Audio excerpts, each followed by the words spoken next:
Hi, my name is Gabrielle Kalea Paoli. In today's video, we are going to learn how to make this jewelry box, all DIY, and the price tag for this lovely little jewelry organizer was only $20.20. Let's get to the video. So here's the problem. My jewelry is scattered everywhere. It's not really organized. As you can see, it's hanging from my chair, and it's also in my bathroom. Okay, for this project you will need some hot glue, some glue sticks, a nail, a hammer, some scissors, a carpenter knife, some super glue. You're going to need some cork board. I found about 4 sheets for $8 at my local Shopko. You will need some interlocking wall cubes, and I found these for about $6 at my local Family Dollar, but any interlocking shelf system would work. Also, I have these large cup and cabinet hooks, and these are good for those larger jewelry items that you may have, and I have some smaller hooks for those thinner necklaces that you may have as well. So the first thing you're going to do is place the corkboard underneath each of the shelves, and then you are going to take a pen and you are just going to trace along the outside of each of the 2 shelves. The next thing you're going to do is just cut out those tracings you made. An important thing to remember is to cut slowly because the corkboard has a tendency to crumble a lot, and I did use the craft knife off camera to help give me some better edges. Now what you're going to do is you're just going to take those interlocking shelves and put them together, and then you're going to take your marker and you're just going to trace the inside square and the outside square, and then what you're going to do is you're going to pull the shelves off the corkboard and cut in between those 2 square lines you made. Now what you're going to do is take your hammer and your nails, and you're going to hammer the nail about halfway in to each increment. Space it out however you want. I did about 1 inch in between. To put the hooks in, you're just going to insert them into the holes you made with the nails, and make sure when you do twist them in to push hard as you go. Now what I did was I took 2 pieces of corkboard and I measured them out to fit in the little square of the interlocking cabinet system, and then I just hot glued them together onto the cabinet.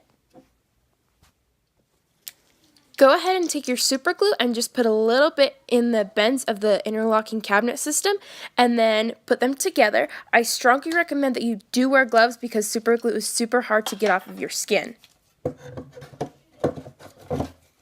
Now I'm going to take my marker and my cork that I used to measure, and I'm just going to mark holes again so that I know where to put my nails and eventually put my hooks in.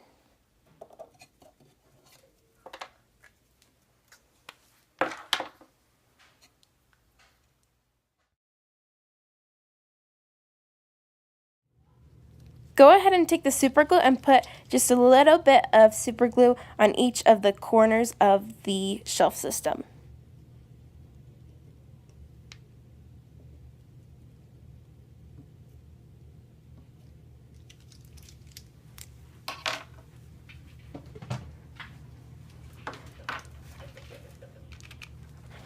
Now what I'm going to do is I'm just going to take my hot glue and I'm going to hot glue around all of the edges of each of my pieces of corkboard.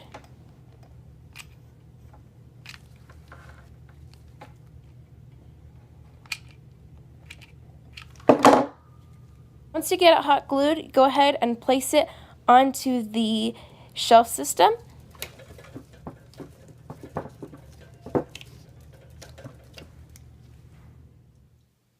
This is what your hanging jewelry box should look like when it's full of jewelry. So I have my long necklaces right here. If you were to hang this on a wall, obviously you would have quite a bit more space, but you do have more space for those really long necklaces. I have my bracelets here and down here. One thing I want to add real quick behind this is a little shelf I made out of corkboard, and I just made that for earring backs and pendants. If you want to do the same, you just have to glue the corkboard together to make a little shelf. Moving on right here, I have earrings. I put the dangly earrings more towards, I hung them off the top and off the sides, and the single stud earrings just a little bit towards the back. I have more bracelets right here, and I have my thinner necklaces right there, and that is what it should look like.